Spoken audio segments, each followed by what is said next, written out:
let's carry to the next topic, which is okay. So, yeah, since the amount of oxygen, dissolved oxygen, is fairly low compared to the amount of oxygen in the air, the rate of breathing in aquatic organisms is much faster than the seen in terrestrial organism.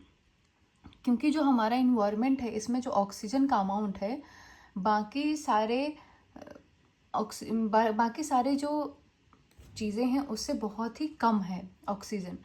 तो जो aquatic organism होते हैं वो breathing बहुत ही, जो पानी में रहने वाले ऑर्गेनिज्म होते हैं वो उनका ब्रीदिंग बहुत फास्ट होता है कंपैरिजन देन जो लोग इस सरफेस पे रह रहे हैं, क्योंकि यहाँ पे बहुत सारे मिक्सचर ऑफ गैसेज हैं। उसमें ऑक्सीजन का लेवल जो है वो बहुत ही, ऑक्सीजन का जो अमाउंट है वो बहुत ही कम है। ठीक है। Fishes take in water through their mouths and force it past the gills where the dissolved oxygen is taken up by the blood. तो जो फिशेस होती हैं वो अपने माउथ के द्वारा वाटर को अपने अंदर डालती हैं और उसमें जो फिशेस में जो गिल्स होती हैं, ठीक है, वो उस ऑक्सीजन को वो ब्लड के थ्रू वो ले लेती हैं। Terrestrial organisms use the oxygen in atmosphere for respiration. जो टेरेस्ट्रियल ऑर्गेनिज्म होते हैं वो ऑक्सीजन यूज करते हैं एटमॉस्फेयर से रेस्पिरेशन के लिए। This oxygen is absorb by different organs in different animals. ये जो ऑक्सीजन होता है ऑब्जॉर्ब किया जाता है डिफरेंट ऑर्गन्स के द्वारा। जो अलग अलग जीव जंतु हैं, अलग अलग प्रकार के जो ऑर्गेनिज्म हैं वो अलग अलग तरीके से अपने अपने ऑर्गन्स के थ्रू वो इसको इंटेक करते हैं। ठीक है। All these organs have a structure that increases the surface area which is in contact with oxygen rich atmosphere. ठीक है। तो ये जो सारे ऑर्गन्स होते हैं उनका स्ट्रक्चर जो है और उनका जो सरफेस एरिया है वो ऑक्सीजन रिच एटमॉस्फेयर में उनका बढ़ जाता है। Since the exchange of oxygen and carbon dioxide has to take place across this surface is very fine and delicate. In order to protect this surface it is usually placed with in the body. अब क्योंकि ये जो exchange oxygen का है और carbon dioxide का जो exchange है ऑक्सीजन और कार्बन डाइऑक्साइड का, वो एक जगह, जिस जगह पे ये इसका ये फंक्शन होता है वो बहुत ही डेलिकेट होता है। तो उसको प्रोटेक्ट करने के लिए ये इस सरफेस को बहुत ही फाइन और डेलिकेट बनाया गया हमारे बॉडी के अंदर। So there have to be passage with that will take air in this area. In addition, there is a mechanism for moving the air in and out of this area where the oxygen is absorbed. अब ये सब सारी जो चीज़ें होती हैं उसको एक पर्टिकुलर एरिया में ले जाने के लिए हमारे बॉडी में, हमारा बॉडी जो है एक उनका एक अलग तरह का मैकेनिज्म काम करता है जो कि इन एंड आउट करता है हमारे गैस को, ऑक्सीजन को, और वहाँ पे ऑक्सीजन जो है वो ऑब्जॉर्ब की जाती है। इन human being air is taken into the body through the nostrils. Human being में एयर जो है, हवा जो है वो नॉस्ट्रल के थ्रू ली जाती है। The air passing through the nostril is filtered by fine hairs that line the passage. अब ये जो एयर पासिंग, ये जो नॉस्ट्रल है वो फिल्टर, नॉस्ट्रल में जो हमारे छोटे छोटे बाल होते हैं वो उसको फिल्टर करते हैं हमारे, ठीक है, वो उसको पैसेज में ले जाने के लिए से पहले उसको वो फिल्टर करते हैं। ठीक है। तो from here the air passes through the throat and into the lungs, और यहाँ से जो है वो हमारे थ्रोट में जाता है और उसके बाद फिर वो लंग्स में चला जाता है। Rings of cartilages are present in the throat. Cartilage के रिंग्स होते हैं वो थ्रोट में प्रेजेंट होते हैं। That ensure that the air passage does not collapse, और वो इसलिए होते हैं ताकि एयर पैसेज जो है वो कोलैप्स ना हो। ठीक है। मोर टू नो में हम ये देख लेते हैं। यूजिंग टोबैको डायरेक्टली और any product of tobacco in the form of cigar, cigarette, bidi, hookah, gutkha etcetera is harmful. किसी तरह का जो तंबाकू है उसका यूज़ को किसी भी फॉर्म में हो, सिगार है, सिगरेट है, बीड़ी, हुक्का, गुटखा, किसी जो है तरह के फॉर्म में हो, वो हार्मफुल ही होता है। Use of tobacco most commonly affects the tongue, lungs, heart and liver. और तंबाकू का सेवन जो है मोस्टली अफेक्ट करता है हमारे जुबान को, टंग को, जीभ को, लंग्स को, हार्ट और लिवर को। Smokeless tobacco is also major risk for heart attacks, strokes, pulmonary disease and several forms of cancer. जो स्मोकलेस टोबैको होते हैं जैसे गुटखा वगैरह सब जो होता है वो भी बहुत बड़ा रिस्क फैक्टर है हार्ट अटैक में, स्ट्रोक्स के लिए, पल्मोनरी डिजीज़ वगैरह सब होती हैं, और या फिर अलग अलग तरह के कैंसर होते हैं। आपने बहुत बार एडवर्टीजमेंट में टीवी पे देखा होगा, इन सब के एडवर्टाइज आते रहते हैं, बट फिर भी लोग कहाँ मानते हैं, वो तो खाते ही रहते हैं। There is a high incidence of oral cancer in India due to the chewing of tobacco in the form of gutkha. अब हमारा देश जो है वो बहुत बड़ा हब है गुटखा खाने का, ऑब्वियसली, क्योंकि हमारे बहुत बड़े बड़े जो सो कॉल्ड हीरो हैं, आइडल्स हैं, अजय देवगन, शाहरुख खान, ये सब पान मसाला गुटखा के एडवर्टीजमेंट करते हैं, लोग खाते हैं, बहुत बड़े स्तर पर खाते हैं। इसके लिए हो कैंसर का जो है, ओरल कैंसर बहुत ही ज़्यादा है हमारे इंडिया में। Stay healthy, just say no to tobacco and its product, इसलिए हमेशा हेल्दी रहें और इन सब फालतू चीज़ों से दूर रहें, ठीक है। ये हमारा ह्यूमन रेस्पिरेटरी सिस्टम है। ये हमारा हो गया नेजल पैसेज, जिसके थ्रू हम एयर को इनटेक करते हैं। माउथ कैविटी हो गई, ये हो गया फेरिंग्स, ये है लैरिंग्स, और ये है ट्रैकिया, ठीक है। और ये है रिंग्स ऑफ कार्टिलेजेस। ये हमारा ब्रोंकाई है, ये ब्रोंक्योस है, जिसके बारे में आगे पढ़ेंगे। ये एल्वियोलर सैक है, this is our lung and this our drips and this is our diaphragm, ठीक है। चलिए, with in the lungs passage divides into smaller and smaller tubes which finally terminate in balloon like structure which is called alveoli. Lungs के अंदर हमारा एक जो passage है वो बहुत ही छोटे छोटे छोटे छोटे पार्ट में डिवाइड, एक ट्यूब के फॉर्म में डिवाइड होता है, जो कि एक फाइनली टर्मिनेट होता है एक बलून लाइक स्ट्रक्चर में, ठीक है। उसको हम एल्वियोलाई कहते हैं, जिसका एक का नाम है एल्वियोलस, ठीक है। The alveoli provide a surface where the exchange of gases can take place. Alveoli जो है एक सर्फेस प्रोवाइड करता है जहाँ पे गैसेस का एक्सचेंज होता है, ठीक है। The walls of the alveoli contain an extensive network of blood vessel. जो alveoli का wall होता है एक बहुत बड़ा नेटवर्क है वो blood vessel का, उनमें बहुत सारे blood vessels होते हैं। As we have seen in earlier years, when we breathe in, we lift our ribs and flatten our diaphragm. जो कि हमने पहले कुछ साल में देखा है कि जब हम सांस लेते हैं, ठीक है, तो हमारा जो रिब्स है वो थोड़ा ऊपर उठ जाता है और डायफ्राम जो है वो बड़ा हो जाता है, और and the chest cavity becomes larger as a result. हमारा जो चेस्ट कैविटी है, जैसे हम सांस लेते हैं, ठीक है, ऐसे इनहेल करो, देखो कि हमारा जो छाती है ऐसे फूल जाती है, ठीक है। Because of this air is sucked into the lungs and फिल्स the expanded alveoli. क्योंकि जो एयर है, हम जब हवा को ऐसे लेते हैं, फिर वो लंग्स पे जाके जो एल्वियोलाई है वो पूरा फिल हो जाता है, पूरा भर जाता है, ठीक है। उसकी वजह से वो ऐसे बलून जैसा बन जाता है।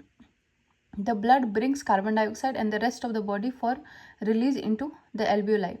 जो ब्लड है वो कार्बन डाइऑक्साइड बाकी सारे बॉडी से जो है वो लेकर के आता है और उसको एल्वियोलाई में छोड़ देता है। And oxygen in the alveolar air taken up by the blood in the alveolar blood vessel to be transported to the all cells of the body. और जो ऑक्सीजन जो है वो जो एल्वियोलर एयर के द्वारा, जो वो ब्लड के द्वारा जो एल्वियोलर एयर से लिया जाता है जो ऑक्सीजन, वो एल्वियोलर ब्लड वेसल को जो है के थ्रू वो ट्रांसपोर्ट कर देते हैं पूरे हमारे होल बॉडी में। During the breathing cycle when air is taken in and out, the lungs always contain a residual volume of air so that there is a sufficient time for oxygen to be absorbed and for the carbon dioxide to be released. इस breathing cycle के through में हमारा air जो है जितना, जब हमारा air हम लेते हैं अपने अंदर और जब हम उसको छोड़ते हैं, जो लंग्स है हमारा वो हमेशा एक रेजिड्यूअल वॉल्यूम ऑफ एयर जो है वो अपने पास रख लेता है, ताकि जो सफिशिएंट टाइम हो ऑक्सीजन को अब्जॉर्ब करने के लिए और कार्बन डाइऑक्साइड को रिलीज करने के लिए। When the body size of animal is large, the diffusion pressure alone cannot take care of oxygen delivery to all part of the body. जब बॉडी साइज अगर किसी एनिमल का बहुत ही लार्ज है तो जो डिफ्यूजन प्रेशर होता है वो सिर्फ अकेले वो इस काम को नहीं कर सकता कि वो ऑक्सीजन को ग्रास्प भी कर ले और उसके सारे बॉडी पार्ट्स में भी पहुंचा दे। Instead respiratory pigments take up oxygen from air in the lungs and carry it to the tissues where which are deficient in oxygen before releasing it.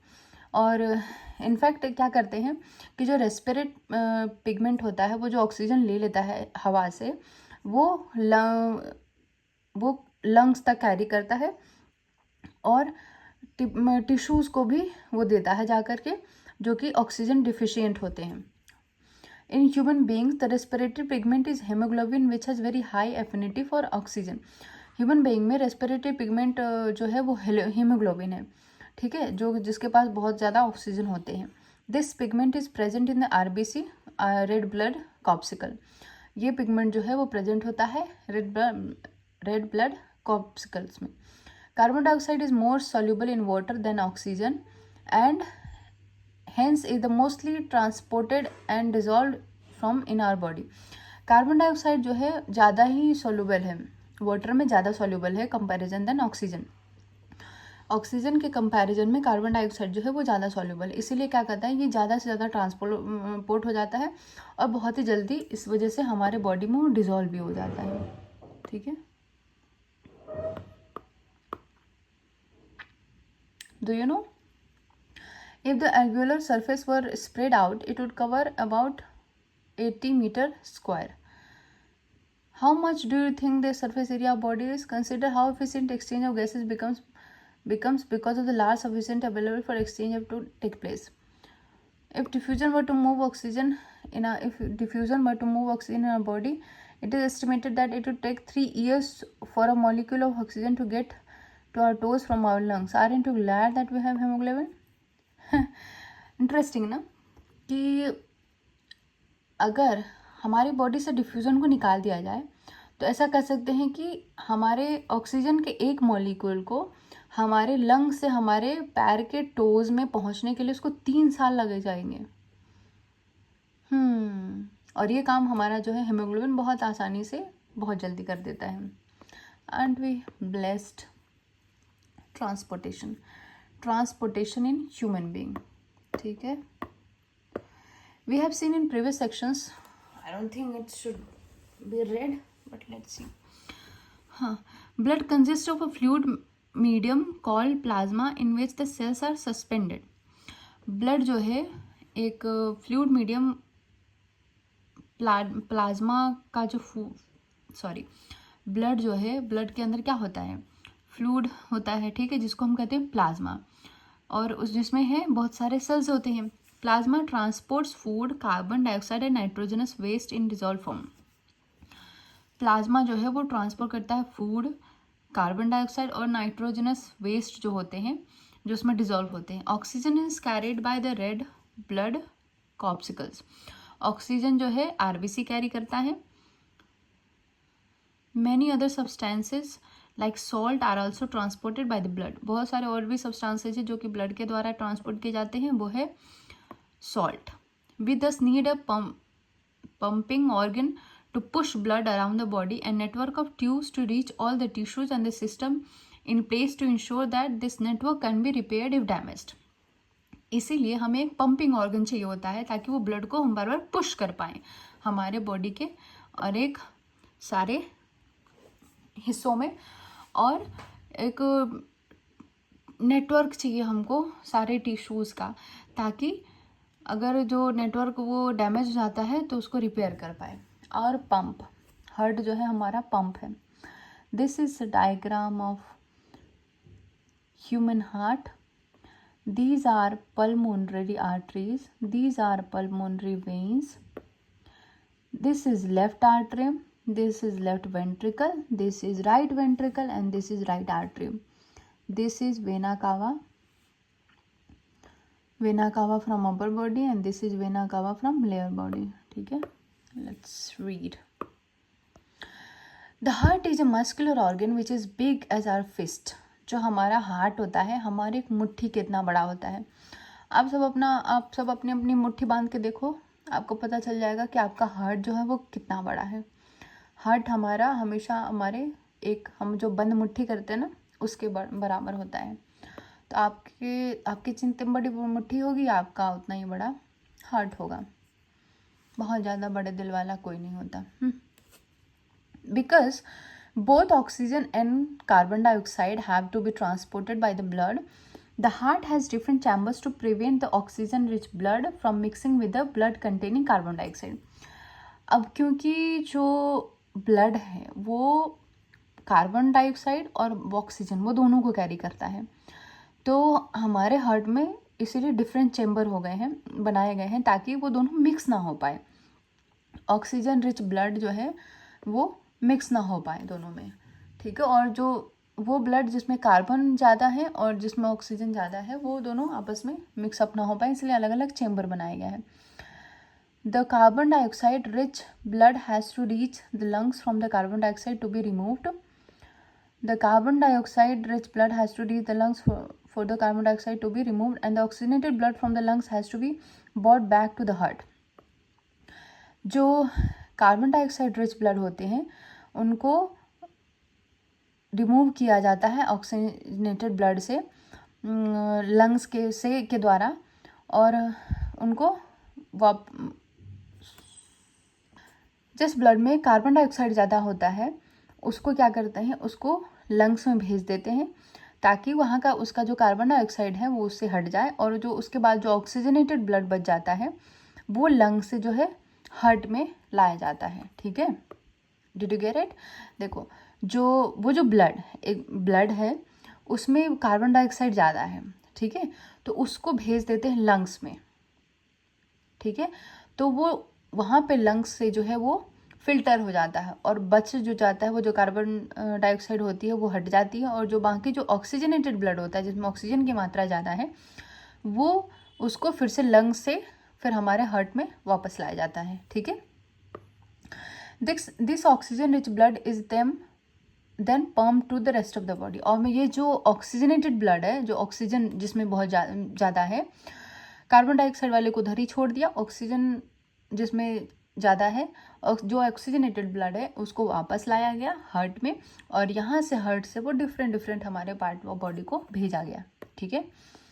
We can follow this process step by step in 6.11 here. Oxygen rich blood from the lungs comes to the thin walled upper chamber of the heart on the left. जो oxygen rich blood होता है वो क्या कहते हैं, heart में जो है अपर थिन वॉल्ड जो चैम्बर होता है हार्ट में जो लेफ्ट में होता है, ठीक है, वो उसमें आता है लेफ्ट आर्ट्रियम में, ठीक है। The left atrium relaxes when it is collecting this blood. Left atrium जो है वो फिर रिलैक्स हो जाता है जब वो ब्लड को कलेक्ट कर रहा होता है। It then contracts while the next chamber the left ventricle relaxes so that the blood is transfer to it. उसके बाद है वो कॉन्ट्रैक्ट करता है ताकि जो नेक्स्ट चेम्बर है लेफ्ट वेंट्रिकल, यहाँ ये पहले आता है तो ये रिलैक्स हो जाता है, ठीक है। उसके बाद फिर वो जब इसमें ब्लड आ जाता है तो वो फिर ये कॉन्ट्रैक्ट करता है ताकि वो बाकी ब्लड जो है वो इसमें आ जाए, ठीक है। Left ventricle so the blood transferred when the muscular left ventricle contracts in its turn the blood is pumped out to the body। फिर जब ये लेफ्ट वेंट्रिकल ये जो कॉन्ट्रैक्ट करता है तो ब्लड जो है वो ट्रांसफ़र हो जाता है हमारी बॉडी के लिए, ठीक है। Deoxygenated blood comes from the body to the upper chamber on the right atrium. ये जो डीऑक्सीजनेटेड ब्लड है ये हमारा इधर आता है, ये जो ब्लू वाला है ना ये इसमें हमारा आता है डीऑक्सीजनेटेड ब्लड, ठीक है। पहले हमारे राइट वेंट्रियम आर्ट्रियम में आता है जिसमें कार्बन डाइऑक्साइड वगैरह और बाकी सारी चीज़ों की जो गैसेस का जो अमाउंट है ज़्यादा होता है, तो वो उसमें हमारे राइट आर्ट्रियम में आता है पहले। रिमेंबर दिस, जो ऑक्सीजनेटेड ब्लड होता है वो पहले आता है हमारे लेफ्ट वेंट्रिकल में, लेफ्ट आर्ट्रियम में, और देन आता है हमारे लेफ्ट वेंट्रिकल में, वहाँ से सारे जो है वो पास आउट होती हैं वो सारे हमारे कंप्लीट बॉडी में।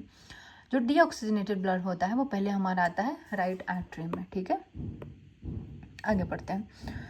As it relaxes as the right atrium contract the corresponding lower chamber the right ventricle dilates, ठीक है। फिर हमारा ये जब इसमें डीऑक्सीजनेटेड ब्लड आता है ये रिलैक्स करता है, फिर ये कॉन्ट्रैक्ट करता है और उसके बाद जो ब्लड है ये हमारे राइट वेंट्रिकल में आता है, ठीक है। हाँ, dilates this transfers blood to the right ventricle, जो कि राइट वेंट्रिकल में हमारा ब्लड आ जाता है, which in terms pumps it to the lungs for oxygenation. और ये यहाँ से जो पंप कर देता है लंग्स को ताकि वो उसका ऑक्सीजनेशन हो पाए। Since ventricles have to pump blood into various organs they have thicker muscular walls than the arteries do.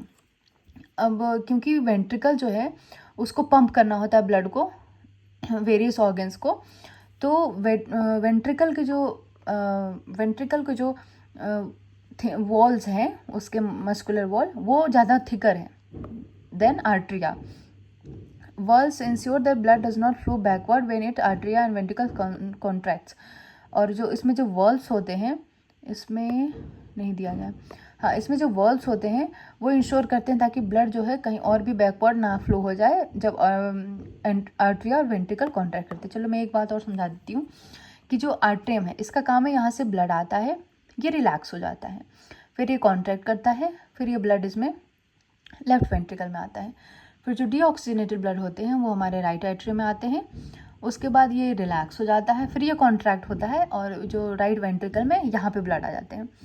अब इनका बहुत ज़्यादा काम नहीं है, इसीलिए इनका जो वॉल्स होती है इनकी वो बहुत ही थिन होती हैं, ठीक है, लेकिन इनका काम बहुत ही प्रेशरदायक है क्योंकि ये ऑक्सीजनेटेड ब्लड को लेता है और फिर ये जो है पूरे बॉडी में उसको भेजता है. Okay, oxygen enters the blood in the lungs. Oxygen जो है ब्लड एंटर करता है ब्लड में लंग्स के थ्रू, ठीक है. The separation of the right side and the left side of the heart is useful to keep oxygenated and deoxygenated blood from mixing. ये जो सेपरेशन है लेफ्ट एंड राइट का, ये यूजफुल है ताकि जो डीऑक्सीजनेटेड ब्लड है और जो ऑक्सीजनेटेड ब्लड है ये दोनों आपस में मिक्स आउट ना हो पाए, इसीलिए, ठीक है. Such separations allow highly efficient supply of oxygen to the body. ये जो सेपरेशन है वो अलाउ करता है highly efficient supply of oxygen body को, ठीक है. This is useful in animals and have high energy needs such as birds and mammals which constantly use energy to maintain their body temperature. ये बहुत ही useful है animals में और जिनको बहुत ही ज़्यादा एनर्जी की ज़रूरत पड़ती है, जैसे कि बर्ड्स और मैमल्स भी हो गए, उनको भी कॉन्स्टेंटली इस एनर्जी की ज़रूरत पड़ती है ताकि वो अपना बॉडी टेम्परेचर जो है वो मेंटेन रख सके, ठीक है. In animals that do not use energy for this purpose the body temperature depends on the temperature in its environment. और जो एनिमल्स होते हैं अगर इस एनर्जी को उस पर्पज़ के लिए बॉडी टेम्परेचर को मेंटेन करने के लिए नहीं रखते हैं तो उनका टेम्परेचर डिपेंड करता है इन्वायरमेंट पे. Such animals like amphibians or many reptiles have 3-chambered heart and tolerate some mixing of oxygenated and deoxygenated blood streams. और ऐसे जो एनिमल्स हैं लाइक एम्फीबियंस हो गए, रेप्टाइल्स हो गए, वो लोग उनके पास क्या होता है, उनके पास 3-chambered हार्ट होता है और उनको थोड़ा उनके अंदर वो मिक्सिंग हो जाता है ऑक्सीजनेटेड एंड डीऑक्सीजनेटेड ब्लड का. Fishes on the other hand have only 2 chamber to their hearts. जो फिशेज होती हैं उनके अंदर सिर्फ और सिर्फ 2 ही चैम्बर होते हैं हार्ट के. The blood is pump to the gills. और उनका जो ब्लड है वो गिल्स को दिया जाता है and is oxygenated there and then passes directly to the rest of the body. वो जो ब्लड है वो क्या कहते हैं, गिल्स को देता है पंप करके और वहाँ से डायरेक्टली उनके बाकी बॉडी में वो ब्लड चला जाता है, oxygenated blood. Thus blood goes only once through the heart in the fish during one cycle of passage through the body. अब एक ही पैसेज है उसका आने जाने का. On the other hand it goes through the heart twice during इस cycle of in other vertebrates. बाकी जो वर्टिब्रेट्स हैं उनमें 2 साइड हैं और वो 2 बार पंप 2 जगह से वो पंप होते हैं. This is known as double circulation और ये डबल सर्कुलेशन कहा जाता है. The tube blood vessels. Arteries are the vessels which carry blood away from the heart to various organs of the body. Arteries होती है वो एक वेसल है जो कि ब्लड को कैरी करती है हमारे हार्ट से बाकी ऑर्गन्स के हमारे बॉडी के बाकी ऑर्गन्स तक. Since the blood emerges from heart under high pressure and all arteries have thick elastic walls. अब क्योंकि ब्लड जो है बहुत हाई प्रेशर में वहाँ से आता है हमारे हार्ट से, ठीक है, तो उसके लिए क्या हाई प्रेशर में आता है तो उसको मेंटेन करने के लिए आर्टरीज है ना उसकी वो थिक इलास्टिक वॉल्स होती हैं. And veins collect the blood from different organs and bring it back to the heart. और जो वेन्स होती हैं वो हमारी बॉडी के डिफरेंट जगह से क्या करती हैं, वो ऑर्गन से लाके वापस हार्ट को देती है. They do not need thick walls because blood is no longer under pressure. अब क्योंकि वहाँ से सिंपली उनको लाना होता है और उनके पास ज़्यादा प्रेशर नहीं होता है, इसलिए उनकी जो वॉल्स होती है वो बहुत ही थिन होती हैं. आर्टरीज़ की वॉल जो है वो थिक होती हैं क्योंकि उसको ब्लड कैरी करना पड़ता है हार्ट से डिफरेंट पार्ट्स ऑफ बॉडी में। लेकिन जो वेन्स होती हैं उसकी जो वॉल्स होती है वो थिन होती है, ताकि वो डिफरेंट बॉडी पार्ट से वो ले जा कर के ब्लड को हार्ट को दे देती है, तो वहाँ पे बहुत ज़्यादा प्रेशर नहीं लगता है। Instead, they have valves that ensures the blood flows only in one direction. Instead, उनके पास जो है valves होते हैं वेन्स के पास, वो इंश्योर करती है कि जो ब्लड फ्लो हो वो एक ही डायरेक्शन में होती रहे, ठीक है। ऑन रीचिंग एन ऑर्गन और tissues, the artery divides into smaller and smaller vessels to bring the blood in contact with all the individual cells. अब इस जर्नी में ऑर्गन और टिश्यू तक पहुंचने के लिए जो आर्टरी है वो डिवाइड हो जाती है स्मॉलर वेसल में, ठीक है, ताकि वो ब्लड को जो है बाकी सेल के कॉन्टैक्ट में वो ला पाए। The smallest vessels have walls which are 1 cell thick and maintenance by platelets. What happen if this system of tubes develop a leak? क्या होगा जब ये ट्यूब जो है अगर एक इसमें लीक हो जाए तो? Think about situation when we are injured and start bleeding. अच्छा सोचो जब हमें चोट लग जाती है और हमें ब्लीडिंग होने लग जाती है तो naturally the loss of blood from the system has to be minimized. अब नेचुरली क्या करते हैं, उस जो हमारे सिस्टम से जो ब्लड होता है उसके लॉस को मिनिमाइज किया जाता है। In addition leakage would lead to a loss of pressure which would reduce the efficiency of the pumping system. To avoid this the blood has platelet cells which circulate around the body and plug these leaks by helping a clot and blood at these point of injury. अब क्या करते हैं, इसको avoid करने के लिए जो है ब्लड के पास प्लेटलेट्स होती हैं जो सर्कुलेट होती रहती है बॉडी के अराउंड, ठीक है, और इन सब लीक को वो हेल्प करती हैं ताकि वो ब्लड की क्लॉटिंग हो जाए और ये जो है इंजरी बंद हो जाए। Lymph, there is another type of fluid also involve in this transportation. इस ट्रांसपोर्टेशन में एक और टाइप का जो है फ्लूइड है इन्वॉल्व इसमें। This is called lymph and और टिश्यू फ्लूइड। अब इसको लिम्फ कहा जाता है या टिश्यू फ्लूइड कहा जाता है। Through the process present in the walls of capillaries, some amount of plasma, protein and blood vessels escape into intercellular spaces in the tissue to form the tissue fluid or limbs. अब ये जो है इस जो pores होती हैं present capillaries की जो वॉल्स होती है उसमें जो कुछ पोर्स होती है प्रेजेंट, ठीक है, वहाँ पे सम अमाउंट ऑफ प्लाज्मा, कुछ अमाउंट ऑफ प्लाज्मा, प्रोटीन्स और ब्लड सेल जो है वो वहाँ पे होती है, ठीक है। It is similar to the plasma और blood but colourless and contain less protein. ये एक तरह से ब्लड का जो प्लाज्मा होता है उसी के जैसा होता है बट वो कलरलेस होता है और उसमें थोड़ा कम प्रोटीन पाया जाता है। Lymph drain into lymphatic capillaries from the intercellular spaces which join to form large lymph vessel that finally open into larger veins. जो लिम्फ होता है वो लिम्फेटिक कैपिलरीज में ड्रेन रहता है और जो इंटरसेलुलर स्पेसेस होते हैं वो बाकी जो लार्जर लिम्फ वेसल है, ठीक है, और वो फॉर्म करते हैं और अल्टीमेटली ओपन होती हैं लार्जर वेन्स में। Lymph carries digested and absorb fat from intestine and drains excess fluid from extra cellular space back to the blood into the blood. Lymph जो है वो कैरी करती है डाइजेस्टेड एंड ऑब्जॉर्ब फैट, ठीक है, intestine से, और वो ड्रेन करती हैं जो एक्सेस फ्लूइड होती हैं एक्स्ट्रा सेलुलर स्पेस में उसको ब्लड से, ठीक है। So will stop this video here. ज़्यादा नहीं है, एक और छोटे से वीडियो में ये काम ख़त्म हो जाएगा, एक्सक्रीशन रह गया हमारा या बट क्योंकि इतने ज़्यादा लार्ज वीडियोस मेरे अभी अपलोड नहीं हो रहे हैं तो I think I will take it here and I'll carry it in my next video, ठीक है। So just tell me how much I was able to convey and make it easy for you. Please let me know in the comment section and please tell me कि मुझे और किस तरह से इसको improve करना चाहिए। If you are not able to understand, please let me know and yeah, keep watching, keep reading, stay happy and stay healthy, ठीक है। Thank you for watching.